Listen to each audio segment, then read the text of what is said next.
Today on YesYouChem, we're going to be talking about solutions, measurements, error, and we'll be talking to Dr. Grace Brush, a paleoecologist here at the White School of Engineering at Hopkins.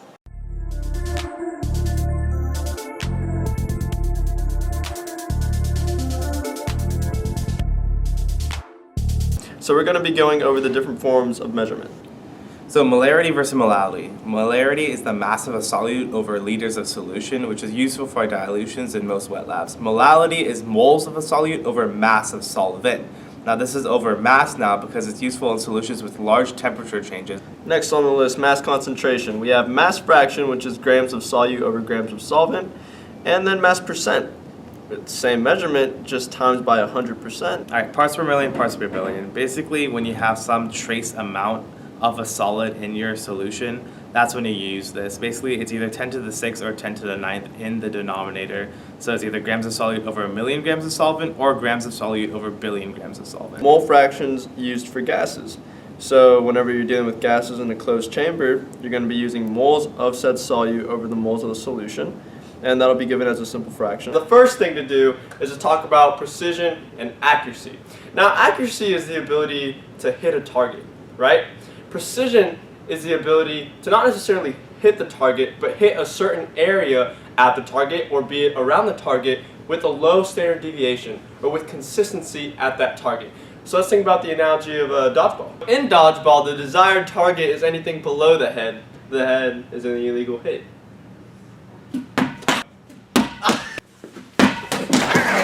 As you can see, Pranchu was very precise in that he hit my head with a low standard deviation every time, but he wasn't accurate in that he didn't hit the target, my body, not once. Let's see how Joel does. As you can see, Joel was accurate and then he hit the target under my shoulders, but not very precise as his shots were all over my body. Tolerance is the variance from a nominal value. A nominal value in this case is what you want to measure with these two devices. Now this graduated cylinder has more gradations, so there's more likely to be a smaller variance associated with the nominal value that you're trying to measure, as compared to this beaker, where the variance is much larger. The nominal value, or my target right now, is going to be Joel's chest. And let's say this ball is a graduated cylinder. As you can see, it's going to be fairly accurate with a low error because it's a pretty tiny ball. So let's see how I do. So then, let's think about me doing the same thing, hitting the target, except with a yoga ball this time. Ready? As you can see, I more or less hit the target, but at the same time, this ball, or the beaker, is so big that I also hit his head, which was not the target. Therefore, there's a higher variance or higher tolerance. So earlier we were talking about standard deviation and accuracy, and there's two things that you can associate with systematic error and random error. So say you're in the lab and you have this dispenser here, and it's set to 20 mils right now. So let's get the solution. And when you look closely at it, you'll see that it's not 20 mils at all, it's 21 mils. At 21 mils, you'll consistently skew your data by using not the correct volume of the solution, but an incorrect volume, but consistently. You're skewing everything from the target that you want to hit. This is an example of systematic error, and it's due to the calibration of the machine. Now, as opposed to systematic error, we have something like random error. Random error is attributed to a random variance. And say that we want to measure out a solution of 1 mil. Now we can use a graduated cylinder, or we can use something more accurate like a volumetric pipette. Now with the graduated cylinder, your eye may not always perfectly get the milliliter. You might be a little above, slightly below, and that is random. But with this more accurate instrument, you can get a mil precisely. That is random error. Now I'll show you how to solve this unit conversion problem in step-by-step detail. First, let's map out what we hope to accomplish. We're going to convert between parts per billion and molar concentration units. You should know that parts per billion means grams of solute, in this case the hydrocarbon, over billion grams of solvent. However, since there's only a trace amount of solute when dealing with the parts per billion measurements, we can approximate solvent mass as solution mass to make this calculation easier. So here we will define parts per billion as grams of solute over billion grams of solution. You also know that the molar concentration is moles of solute over liters of solution. The original measurement was 36 parts per billion. We want to get from grams of hydrocarbon to moles of hydrocarbon. Now you can see that we need the molecular weight of the solute.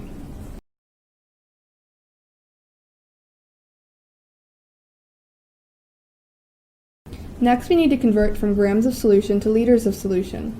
For this, we'll first use the density of the solution to convert to milliliters, and then we'll convert to liters.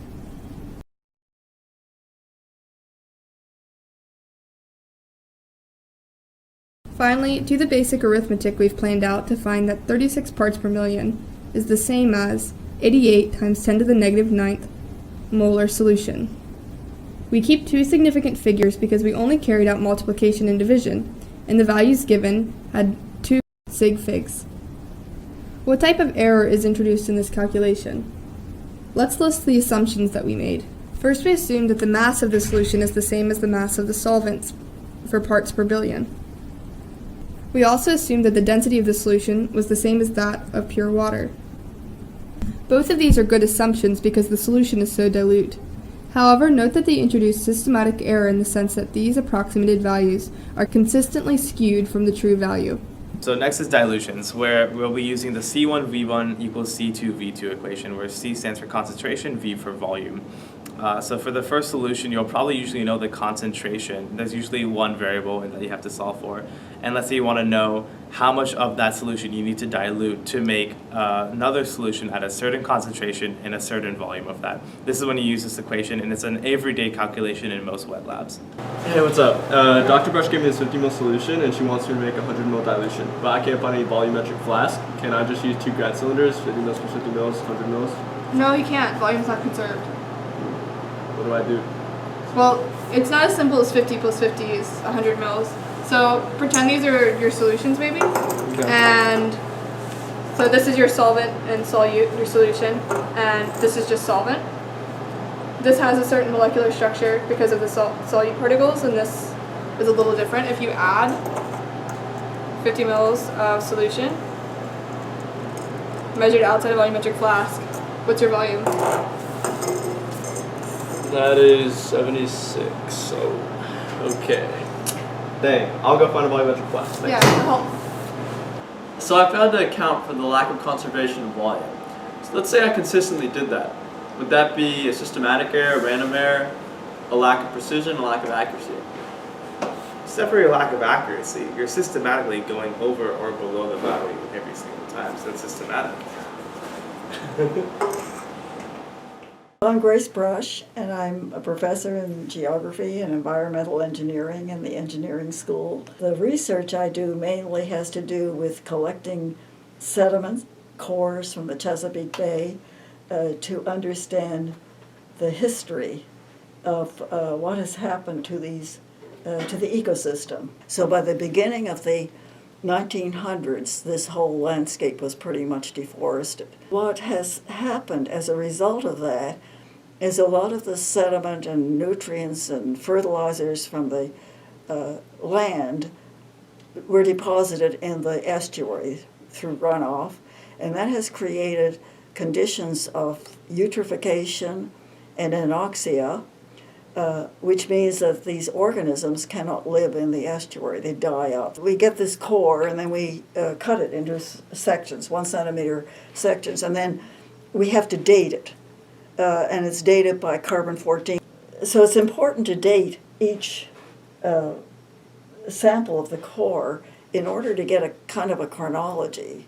So you can take a sample and say, okay, this sample represents 1800 to 1850 or something like that. So once we do that, then we extract from the core chemicals like nitrogen, some metals. We look at the molar ratios between the different nitrogen compounds, and that gives us an idea of the amount of nitrogen at a given time.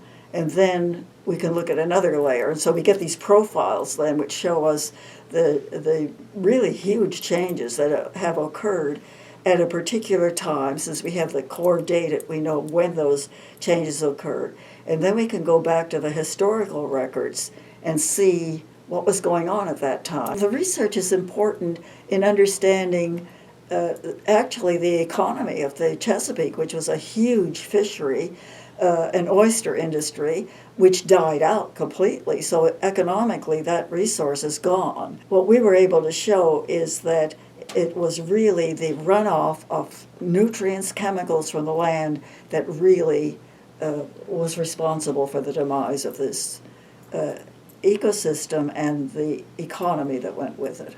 Dr. Brush's research on the nitrification of the Chesapeake Bay is heavily grounded in both measurements as well as precision and accuracy. Now, the stuff that you saw today in her research was published in a scientific journal, which requires error to be recorded. Also, the error in the carbon dating had to be extremely low, especially from the paleoecological standpoint of the research, as we had to tie back these events of nitrogen spikes to a specific event in history. That's right. Using unit conversions, Dr. Brush was able to convert between milligrams per centimeter squared per year to molar ratios. And this was necessary in order to show that nitrification levels in the Chesapeake Bay were rising.